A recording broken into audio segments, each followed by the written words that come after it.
Hey all, welcome back to Simply Put on Business Insider. This is Sriram Iyer. There is no bigger news than Russia's invasion of the Ukraine, and so we decided to bring you more perspectives on what many believe is threatening to be yet another world war.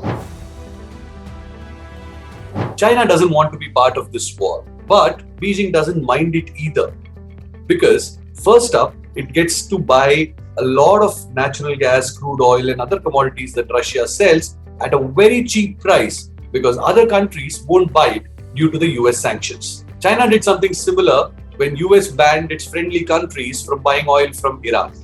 China went ahead and bought a lot of oil and built on a huge reserve at a super cheap price by buying oil from Iran. It's going to do something similar with Russia too. But that's just one bit of it.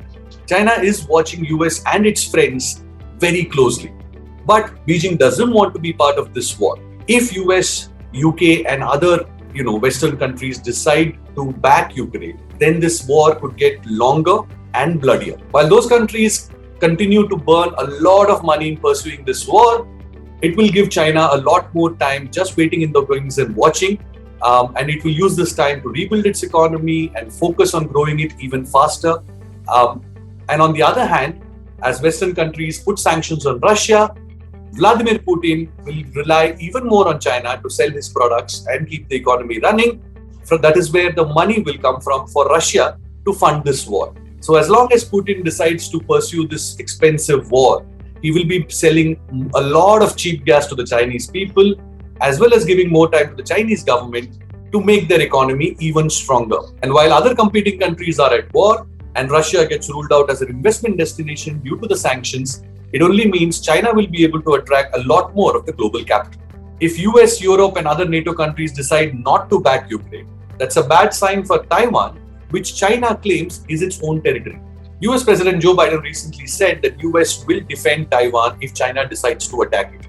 But he can't do the same if he doesn't stand up for Ukraine.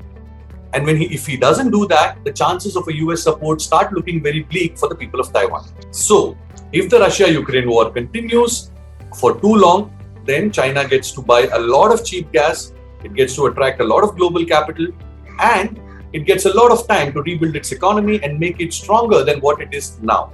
And if US decides not to support Ukraine and this war ends sooner than later, then Xi Jinping, the Chinese president, will feel a lot more confident if and when he decides to march into Taiwan. That's all on Simply Put this week. Until next week, this is Sriram Iyer signing off.